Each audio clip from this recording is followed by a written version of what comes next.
आता आपली सगळ्यांची जबाबदारी आहे.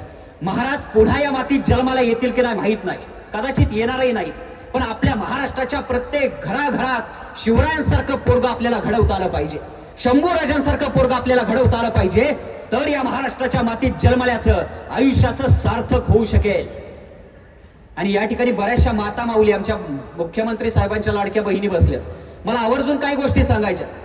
350 वर्षापूर्वी छत्रपती शिवाजी महाराजांनी स्वराज्यामधल्या महिलांना 50% आरक्षण कधीच दिलं नव्हतं, पण 100% संरक्षण मात्र दिलं होतं. आज या महाराष्ट्राच्या मातीतल्या स्त्रियांना 50% आरक्षणापेक्षाही 100% संरक्षणाची जास्त गरज आहे. आणि जगाच्या पाठीवरचा पहिला असा राजा आहे ज्या राजाने या मातीमध्ये महिला सक्षमीकरणाची मुहूर्तमेढ रोवली. एक उदाहरण आपण लहानपणापासून ऐकत आलोय. हिरकणी सारखी एखादी स्त्री रायगडाच्या बुरुजावरून खाली उतरते. त्या ठिकाणी जर दुसरा एखादा राजा असता ना, तर गडाचे नियम मोडले म्हणून हिरकणीला त्याच रायगडाच्या टकमक टोकावरून ढकलून दिलं असतं. पण शिवाजी महाराजांनी तसं कधीच केलं नाही. महाराजांनी हिरकणीला बोलावलं, तिचा साडी चोळी देऊन सन्मान केला आणि राजे हिरकणीला म्हणतायत, लेकराच्या ओढीनं रायगडाच्या भयानक कड्यावरून खाली उतरणारी तुमच्यासारखी निर्भीड आई जोपर्यंत माझ्या महाराष्ट्रात आहे तोपर्यंत माझा महाराष्ट्र कुणालाही कधी जिंकता येणार नाही. म्हणजे खऱ्या अर्थानं स्त्रियांचा सन्मान करणारे छत्रपती शिवाजी महाराज होते. आज आमच्यापैकी तरुण पोरांना खऱ्या अर्थानं स्त्रियांचा सन्मान करणं काय असतं हे शिवचरित्रातून शिकणं गरजेचं आहे. कारण आज सुद्धा गावामध्ये आणि शहरामध्ये सुद्धा जी टुकार पोरं आहेत ना, ती गावातल्या किंवा शहरातल्या कट्ट्यावरती बसून, कॉलेजच्या कट्ट्यावरती बसून किंवा शाळेच्या कट्ट्यावरती बसून येणाऱ्या जाणाऱ्या मुलींना शिट्ट्या मारण्याचं काम करतात. येणाऱ्या जाणाऱ्या मुली दिसल्या की बोकडाचा आवाज काढतात. मला कधी कधी प्रश्न पडतो की बाबा रे, तू माणसाच्या पोटी जन्माला आलाय का बोकडाच्या पोटी? आणि जर माणसाच्या पोटी जन्माला आला असेल तर माणसासारखाच वाग ना. ज्या छत्रपती शिवाजी महाराजांची वर्षातून एकदा जयंती आपण साजरी करतो, त्या शिवाजी महाराजांचा एक तरी गुण आपल्यामध्ये आहे का याचं आत्मपरीक्षण प्रत्येकानं करणं फार गरजेचं आहे. आणि आणखी एक महत्वाची गोष्ट सांगतो. महिला सक्षमीकरणावरती फार मोठमोठाली भाषणं दिली जातात, मेळावे घेतले जातात आणि स्थानिक स्वराज्य संस्थांमध्ये महिलांना 50% आरक्षण दिलंय. तेव्हापासून तर महिला सक्षमीकरणाची खऱ्या अर्थानं सुरुवात आजच्या काळात झाली असं आपण म्हणू. आपल्याला वाटतं की केवळ सत्तेच्या खुर्चीवरती महिला येऊन बसल्या म्हणजे त्या सक्षम झाल्या, सबल झाल्या. प्रामाणिकपणे सांगतो, महिलांमध्ये प्रचंड गुणवत्ता आहे, प्रचंड विद्वत्ता आहे. मी तर म्हणेल पुरुषांपेक्षा 4 पटीनं जास्त हुशार महिला आहेत. कारण त्या घर सुद्धा सांभाळतात आणि समाज सुद्धा सांभाळण्याचं काम करतात. हे पुरुषांना सहजासहजी शक्य नाही, पण स्त्रियांनी मात्र ते जगाच्या पाठीवरती शक्य करून दाखवले. पण मला वाईट एका गोष्टीचं वाटतं, जेव्हापासून आपल्याकडे स्थानिक स्वराज्य संस्थांमध्ये ग्रामपंचायत, जिल्हा परिषद किंवा पंचायत समितीमध्ये 50% आरक्षण महिलांना दिलंय, तेव्हापासून गावागावामध्ये, शहरांमध्ये महिला सरपंच म्हणून निवडून आलेत, नगरसेवक म्हणून निवडून आलेत, महापौर म्हणून निवडून आलेत. पण केवळ सत्तेच्या खुर्चीवरती येऊन बसल्या म्हणजे सगळ्या महिला सक्षम झाल्या का? मला असं कदापि वाटत नाही. याचं कारण तुम्हाला सांगतो. आज बऱ्याच ठिकाणी परिस्थिती अशी आहे, जरी महिला सरपंच म्हणून निवडून आल्या तरी कारभार मात्र पतिराजच बघत असतात. म्हणजे महिला केवळ नामधारी. एका गावामध्ये एक महिला सरपंच म्हणून निवडून आली होती. 5 वर्षाचा कार्यकाळ पूर्ण झाला. 5 वर्षानंतर निवडणूक लागली. पुन्हा निवडणुकीमध्ये तीच महिला त्या गावामधून निवडून आली आणि तिची जंगी मिरवणूक काढण्यात आली, मोठा कार्यक्रम घेण्यात आला, गुलाल उधळण्यात आला आणि त्या ठिकाणी व्याख्यान देण्यासाठी मला निमंत्रित केलं होतं. ज्यावेळी मी व्याख्यानासाठी विचारपीठावरती उभा राहिलो त्यावेळी समोर बसलेल्या गावातल्या एका ग्रामस्थानं त्या महिला सरपंचाला एक प्रश्न विचारला. गावात रस्ते नीट नाहीत, ते रस्ते कधी दुरुस्त होणार आहेत? त्यावेळी ती महिला सरपंच म्हणते, आमच्या ह्यांना विचारा. आणखी एक ग्रामस्थ उठून उभा राहिला आणि म्हणाला, गावात प्राथमिक शाळेचं छत गळतंय, ते कधी दुरुस्त होणार आहे? त्यावेळी देखील ते महिला सरपंच म्हणते, आमच्या ह्यांना विचारा. आणखी एक ग्रामस्थ उठून उभा राहिला, गावात पिण्याच्या पाण्याची नीट सोय नाही, ती सोय कधी होणार आहे? त्यावेळी देखील ती महिला सरपंच म्हणते, आमच्या ह्यांना विचारा. एक नाही, 2 नाही, सगळ्या प्रश्नांना उत्तर आमच्या ह्यांना विचारा.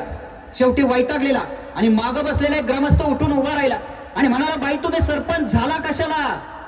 त्यावेळी देखील ती महिला सरपंच म्हणते, आमच्या ह्यांना विचारा. म्हणजे केवळ सत्तेच्या खुर्चीवरती महिला येऊन बसल्या म्हणजे त्या सक्षम झाल्या, सबल झाल्या असं होत नाही. महिलांमध्ये प्रचंड गुणवत्ता आहे, ती सिद्ध करण्याची संधी त्यांना मिळणं फार गरजेचं आहे. कारण आज महिला कुठल्याच क्षेत्रात मागे नाही. आजची महिला कलेक्टर आहे, आजची महिला SP आहे, DYSP आहे, तहसीलदार आहे, डॉक्टर आहे, इंजिनियर आहे, वकील आहे, प्राध्यापक आहे. इतकंच काय, या देशाची राष्ट्रपती सुद्धा एक महिला आहे. आणि ज्यांची जयंती आपण साजरी करतोय ना, ते शिवरायांना घडवणारी सुद्धा राष्ट्रमाता जिजाऊ मासाहेब ही देखील एक महिलाच आहे. पण जरी तुम्ही टाळ्या वाजवल्या असल्या तरी या ठिकाणी उपस्थित असणाऱ्या सगळ्या लोकांना मी जर एक प्रश्न विचारला ना, की तुम्हाला मुलगा पाहिजे की मुलगी पाहिजे, 80% लोकांचं उत्तर हेच असेल की आम्हाला मुलगा पाहिजे. मी विचारलं ना का बरं, तर म्हणतील तसं नाही, ते वंशाला दिवा पाहिजे ना. का बरं, वंशाला पंक्ती नाही का चालत. एखादं म्हणेल तसं नाही, ते शेवटी चितेला अग्नी द्यायला पोरगच पाहिजे ना. मला एक साधी गोष्ट सांगा, तुमच्या घरामध्ये चूल पेटवायची असेल गावाकडं, तर ती चूल कोण चांगली पेटवल, मुलगा की मुलगी? मुलगी. घरातला गॅस पेटवायचा असेल तर तो गॅस कोण चांगला पेटवत आहे, मुलगा की मुलगी? मग जर चिता पेटवायची असेल तर ती कोण चांगली पेटवल, मुलगीच ना. मुले कुठल्या क्षेत्रात मागे नाहीयेत, आपण त्यांना कमी समजत आलोय. ही या महाराष्ट्राच्या मातीची शोकांतिका आहे. जिजाऊ, सावित्री, अहिल्या माता यांच्यासारख्या कर्तबगार स्त्रिया ज्या मातीत होऊन गेल्या ना, त्या महाराष्ट्रातल्या प्रत्येक स्त्रीला सुद्धा पुरुषाच्या खांद्याला खांदा लावून स्वतःचं कर्तृत्व सिद्ध करण्याची संधी मिळेल ना, त्यावेळी खऱ्या अर्थानं हा महाराष्ट्र छत्रपती शिवाजी महाराजांचा महाराष्ट्र आहे, याचा आपल्याला अभिमान वाटू लागेल. आणि एक आणखी महत्वाची गोष्ट, छत्रपती शिवाजी महाराजांचा सैन्य किती असेल? एका मोहिमेमध्ये, महाराजांच्या सोबत जेमतेम 5,000, 10,000, 15,000चं सैन्य असेल. याच्या पलीकडे महाराजांच्या सोबत जास्त सैन्य नसायचं. पण शत्रूचं सैन्य किती होतं? 40,000, 50,000, 1.5 लाख, 2-2 लाखाची फौज असताना सुद्धा मुठभर मावळ्यांनी लाखोंच्या सैन्याचा पराभव या महाराष्ट्राच्या मातीत करून दाखवला आहे. ही प्रेरणा कुठून मिळाली असेल? याचं उत्तर तुम्हाला सांगतो. महाराजांनी मावळे गोळा करताना, स्वराज्यासाठी मोहिमेत मावळे उभे करताना मावळ्यांचं दिसणं, माणसांचं दिसणं बघितलं नाही, त्यांचं असणं जाणून घेतलं होतं. का लढतोय एखादा मावळा, कसा लढतोय, आणि या महाराष्ट्राच्या मातीविषयी, स्वराज्याविषयी किती अभिमान आहे त्याला, या निकषावरती महाराजांनी सगळ्या जाती धर्माचे मावळे गोळा केलेत. बऱ्याचदा जुनी लोक असे सांगायची, घराघरात जिजाऊ असेल तर अंगणात शोभा दिसेल. आता घराघरात जिजाऊ कुठेच पाहायला मिळत नाही. आता घराघरातली आई ही रील स्टार आणि टिकटॉक स्टार झाली. कच्चा बदाम, कच्चा बदाम. मला कधी कधी प्रश्न पडतो की जर घराघरात अशी आई असेल तर अंगणात खेळणारं प्रोडक्ट कुठल्या लेवलचं असेल, याचा विचार न केलेला बरा. आज खऱ्या अर्थानं प्रत्येक आईची, प्रत्येक वडिलांची ही जबाबदारी आहे आपली पोरं घडवत असताना त्यांच्यापर्यंत चांगले संस्कार पोहोचवण्याची. कारण एकदा वेळ निघून गेली की हातामध्ये काहीही उरत नाही. शिवचरित्र याच्यासाठी समजून घ्यायचं आहे की मासाहेब जिजाऊंनी, शहाजीराजांनी शिवरायांवरती जे संस्कार केले ना, त्या संस्कारांची ही ताकद आहे की गेल्या 350, पावणे 400 वर्षानंतर सुद्धा छत्रपती शिवाजी महाराज नावाच्या या राजाची जादू आज सुद्धा या महाराष्ट्राच्या मातीत कायम आहे. आज सुद्धा शिवराय आम्हाला आठवतात. हे त्याचं कारण आहे. इतक्या वर्षानंतर सुद्धा छत्रपती शिवाजी महाराज नावाची जादू आजही कायम आहे. का बरं? महाराजांच्या आधी काही राजे महाराजे होऊन गेले नव्हते का? छत्रपती शिवाजी महाराजांच्या आधी सुद्धा जगाच्या पाठीवरती कित्येक राजे झाले, महाराज झाले, सम्राट झाले, बादशाह झाले, सगळे आले तसे निघून गेले. पण राजा शिवछत्रपती मात्र, हे नाव मात्र महाराष्ट्राच्या प्रत्येक घराघरामध्ये आणि माणसांच्या मनामनामध्ये आजही जिवंत आहे. काय कारण आहे असं? महाराजांच्या आधी जगामध्ये जेवढे काही राजे झाले त्यातले बहुतांश राजे हे त्यांच्या दरबारामध्ये स्त्रियांना नाचवत होते, नाचवत होते.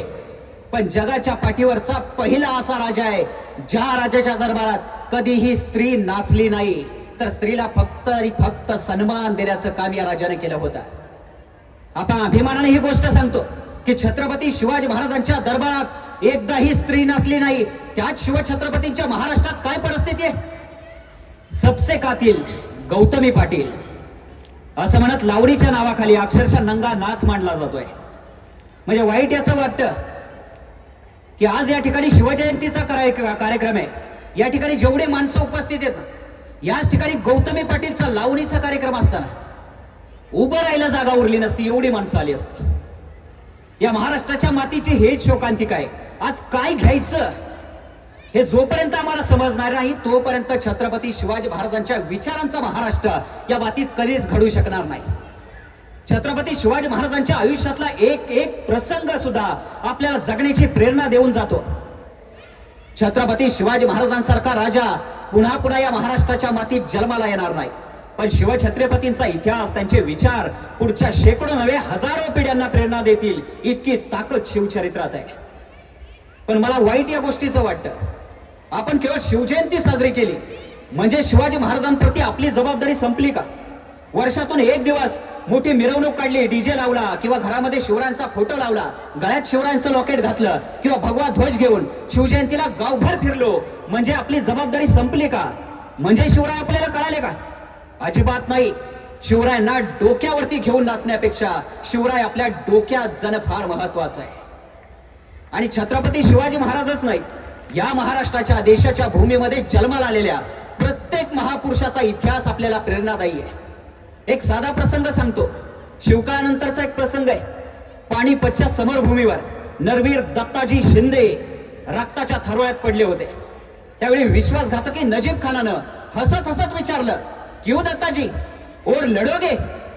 तसा हातामध्ये शमशेर आणि काळजामध्ये भगवा असणारा दत्ताजी काढला, अरे क्यों नाही, बचेंगे तो और भी लढेंगे. 350 वर्षापूर्वी बचेंगे तो और भी लढेंगे असं म्हणणारे मावळे या महाराष्ट्राच्या स्वराज्याच्या मातीत होते.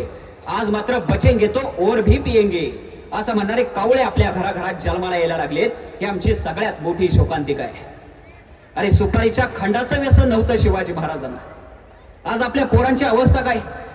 एक कवी मित्र आहे माझा शुभम काकडे नावाचा, त्यानं त्याच्या कवितेत काही ओळी लिहिल्या होत्या.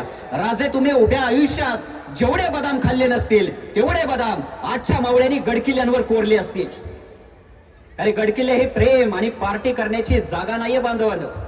350 वर्षापूर्वी याच गडकिल्ल्यांवर स्वराज्यासाठी आपल्या मावळ्यांनी रक्त सांडलंय. आज त्याच गडकिल्ल्यांवर दारूचा फेस सांडताना पाहायला मिळतोय. ही आमची सगळ्यात मोठी शोकांतिका आहे. वाईट या गोष्टी